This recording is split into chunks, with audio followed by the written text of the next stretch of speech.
সুপ্রিয় দর্শক, বাংলার বাঘিনী নামে পরিচিত ফারজানা সিথি কোন বাবার আদর্শ সন্তান ফারজানা সিথি? বিস্তারিত জানতে ভিডিওটি না টেনে শেষ পর্যন্ত দেখতে থাকুন। কোটা সংস্কার আন্দোলনের অগ্নিকন্যা হিসেবে পরিচিতি পাওয়া ফারজানা সিথিকে নিয়ে আবার উঠেছে আলোচনা সমালোচনার ঝড়। সম্প্রতি সেনাবাহিনীর এক কর্মকর্তার সাথে বিতর্কে জড়িয়ে পড়েন ফারজানা সিথি।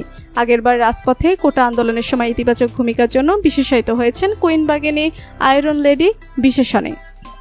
আন্দোলনের সময় ভাইরাল হওয়া এক ভিডিওতে ফারজানা সাথী দরাজ খন্টিয়ে পুলিশ কর্মকর্তাদের প্রশ্ন করেছেন, আপনারা কি কোটার পুলিশ? তবে এবার ভাইরাল হয়েছেন ইতিবাচক কর্মকাণ্ডের জন্য। 16 আগস্ট শাহবাগ থানার এক ঘটনাকে কেন্দ্র করে সেনাবাহিনীর এক কর্মকর্তার সাথে উত্তপ্ত ভাগ্য ব্যয়ের ভিডিও সামাজিক যোগাযোগ মাধ্যমে ছড়িয়ে পড়ে।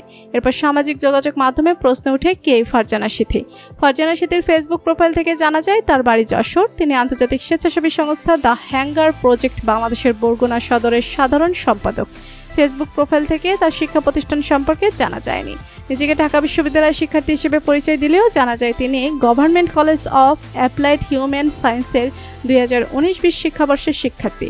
ইন্টারনেটে ছড়িয়ে পড়া তথ্যে ফারজানা সিথি কোটা সংস্কার আন্দোলনের সমন্বয়ক হিসেবে প্রচার করা হলেও 158 সদস্য বিশিষ্ট সমন্বয়ক তালিকার মধ্যে ফারজানা সিথির নাম পাওয়া যায়নি।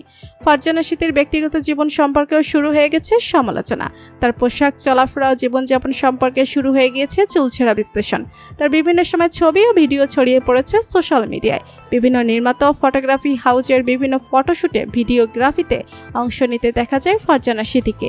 সেনা কর্মকর্তার সাথে তার বিতর্কের ভিডিও ইতিমধ্যে সোশ্যাল মিডিয়াতে ভাইরাল হয়ে গিয়েছে। ফারজানা সিথির এমন আচরণের সমালোচনা করতে দেখা নেটিজেনদের। অন্যদিকে উস্কানি ও অপমানের মুখেও পেশা দায়িত্ব বজায় রাখার জন্য প্রশংসায় ভাসছেন সেই সেনা কর্মকর্তা ক্যাপ্টেন আশিক। সেনাবাহিনীর প্রধানের কাছ থেকে পেলেন সম্মানসূচক সেনা গৌরব পদক। সেনা কর্মকর্তার সাথে খারাপ আচরণের জন্য এক ভিডিও বার্তায় ফারজানা সিথি বলেন, আমার গতকালের ব্যবহারের জন্য আমি সবার কাছে ক্ষমা চাচ্ছি। সেনা কর্মকর্তার সাথে এমন ব্যবহার করা আমার উচিত হয়নি। আমি বাংলাদেশ আর্মির কাছে ক্ষমা চাচ্ছি, কিন্তু সিচুয়েশন, টাইমিং এবং সেখানে যে কার্যকলাপ হতে যাচ্ছিল তার ব্যাপারে আমি সচেতন হচ্ছিলাম না। আমি আবেগের বশে তখন মাথা গরম করে ফেলেছিলাম। তো বন্ধুরা, বাংলার বাঘিনী ফারজানা সিথিকে আপনার কেমন লাগে জানিয়ে দিন কমেন্ট করে। আর ভিডিওটি ভালো লেগে থাকলে একটা লাইক দিয়ে চ্যানেলটি সাবস্ক্রাইব করুন। ধন্যবাদ।